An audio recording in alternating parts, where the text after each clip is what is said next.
The new season kicks off, but it's déjà vu for Mercedes. The same old problems haunt them, and they emerge as the biggest letdown once again. Amid sky-high expectations, they've nosedived from being the second fastest team to a measly 4th or 5th on the grid. Now Hamilton sounding the alarm for immediate upgrades. The burning question, how will the team react to this wake-up call? Let's dive deep into the unraveling drama, dissecting the details to see if Mercedes can turn the tide, or if they're in for a bumpy ride this season. Following another disappointing performance at the Saudi Arabian Grand Prix, George Russell expressed his concern about Mercedes' apparent decline as Formula One weekends progress. Despite a promising start to the weekend with 4th and 2nd places in Thursday's practice sessions, the competitiveness of the Mercedes team seemed to diminish as the weekend unfolded. During the qualifying session, the 26-year-old British driver only managed to secure the 7th position, with his teammate Lewis Hamilton in 8th. In the Saturday race, Russell finished in 6th place, facing stiff competition from customer teams McLaren and Aston Martin, which outperformed Mercedes. Russell believes that Mercedes is not keeping up its pace across the sessions, contrary to the idea that rival teams are improving. According to him, the team is still trying to comprehend the behavior of their car, as they have demonstrated genuine performance at certain points in the past 2 weekends. In the initial practice session, FP1, Mercedes showed strong performance by leading the timesheets and consistently staying in the top 3. However, as the weekend progressed, their pace seemed to decrease. Russell emphasized that it's not necessarily the competitors getting faster, but rather Mercedes getting slower. Understanding this trend is crucial for the team. Russell pointed out that the competition is exceptionally tight, with McLaren, Aston Martin, and even Ferrari's Charles Leclerc being just slightly ahead. The challenge, he says, lies in tapping into that extra potential and improving the team's overall performance. The margins between success and disappointment are now quite narrow, and the team aims to figure out the reasons behind their recent decline. Hamilton expressed his frustration with Mercedes' W15 car, urging the team to implement significant changes. He highlighted recurring bouncing issues and an overall lack of performance, particularly in high-speed corners. According to Hamilton, the car performs relatively well in low-speed and moderately in medium-speed situations, but significantly falls short in high-speed scenarios. The 7-time world champion emphasized feeling like he was in a different category when navigating high-speed sections compared to other drivers around him. Hamilton voiced his disappointment, noting that being in a similar position for 3 consecutive years is tough. Despite the challenges, he remains optimistic, acknowledging the team's dedication and hard work at the factory. On the other hand, Russell suspects that there might be a broader explanation for Mercedes' current struggles in terms of competitiveness. He highlighted the complexity of modern F1 cars, describing them as highly intricate and challenging to understand. Russell also mentioned the added complexity of dealing with tires, which adds another layer of difficulty. Currently, he doesn't have all the answers to the team's performance issues. The beginning of the 2024 World Championship has seen Mercedes emerge as a significant disappointment. Their testing approach, differing from competitors like Ferrari and McLaren, had generated curiosity around the performance of the W15. James Allison's optimistic remarks, placing the car in 2nd position and highlighting improved competitiveness in race pace compared to Ferrari, had heightened expectations. However, there was internal disagreement within Mercedes about their expected position. Lewis Hamilton, the 7-time world champion, expressed a more negative outlook before the Bahrain weekend. He mentioned that while the W15 had a better foundation, there were still issues to address, and the overall situation was not ideal. Hamilton acknowledged the improvement compared to the last 2 years, but admitted they were not yet where they aimed to be, competing closely with Red Bull and Ferrari. The struggles of the W15 were evident in the high-speed sections of the Jeddah track, confirming Lewis Hamilton's earlier concerns. This isn't the first time that Hamilton's opinion diverges from some members of his team, and recent races on different tracks have validated his observations.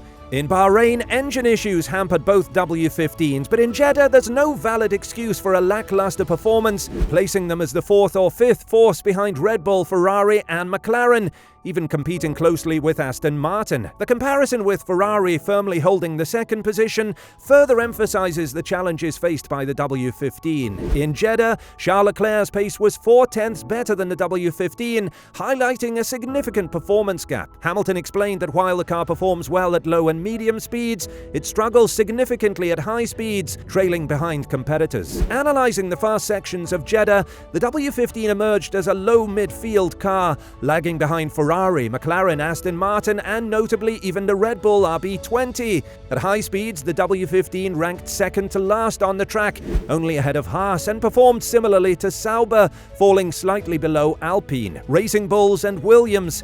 This was evident in the lap times during the snake section from turn 4 to turn 10, where the W15 lagged behind Leclerc's Ferrari by 3/10 and Verstappen's Red Bull by 4/10 in qualifying. During the race, this performance gap even extended to 1 second, while following Lando Norris with the same tyre compound. In Jeddah, Mercedes introduced a new rear wing, aiming for a better balance and lap time compared to the previous medium-high load wing used in Bahrain. However, Toto Wolff, the team manager, acknowledged that despite the efforts, they faced a significant issue at high speeds. The smaller rear wing was meant to compensate for cornering losses, but ended up causing too much disadvantage in high-speed situations. Wolff revealed that the problem goes beyond the rear wing and points to a fundamental lack of downforce in the W15, surpassing what could be achieved with a larger rear wing. The team is grappling with understanding the discrepancy between the expected downforce based on sensors and simulations and the actual performance on the track.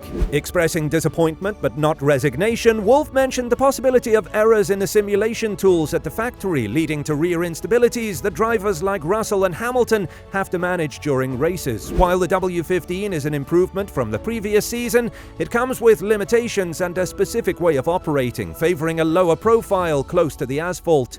Lewis Hamilton subtly questioned whether the team had made significant enough changes, noting that the leading teams, Red Bull, Ferrari, and McLaren, adopt different concepts, operating their cars at higher heights. The W15, however, prefers a lower stance, encountering bouncing issues thought to have been resolved previously in Brackley. Toto Wolff acknowledged that they'd been grappling with bouncing for 2 years and emphasized the need for a full understanding. Despite the challenges, he remains optimistic, assuring that the team will study the Mercedes in the coming week to come back stronger for the Melbourne race. It's mind-boggling. Mercedes, the kings of high-speed corners, now struggling with a car that seems like a shadow of its former self. 3 years straight, and that first sector is their Achilles heel. Watching Lewis on the track, it felt like he was hanging on for dear life, while Lando just vanished into the distance. The lifting maneuvers by Lewis and George were downright crazy.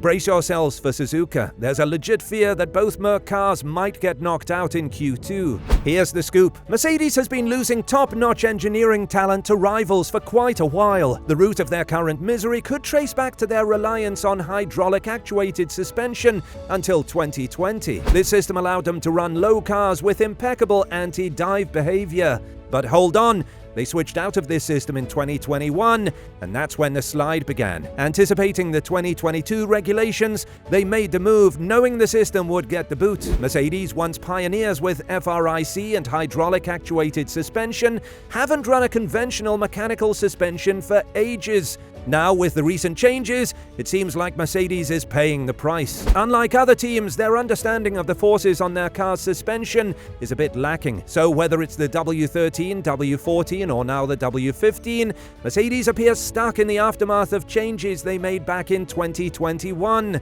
The once mighty are grappling with the consequences of their own decisions. The struggle is real, and Mercedes is feeling the heat on the track. Honestly, it was like watching an F2 car trying to keep up with a rocket when the Merc faced off against the McLaren. The speed gap was almost comical, especially in certain corners, a sight hard to forget. Sure, they might catch up a bit around the track, but the difference was just hilarious to witness. I'm starting to wonder if Mercedes made a deal with the speed devil, sacrificing downforce for drag. The W15 isn't exactly a parachute like its predecessor, the W14, or perhaps McLaren's just got an insane amount of drag. Lewis keeping up with Piastri, even with DRS down the straight, adds a spicy twist to the plot. Now let's talk about these teams claiming they've completely overhauled their cars, but the new one still carries the same old flaws. It's like giving a makeover to a house with a leaky roof. The issues persist. McLaren struggled with mid-corner rotation since 2018, and it seems some problems are just deeply ingrained in a team's design DNA. Let us know your thoughts in the comments below.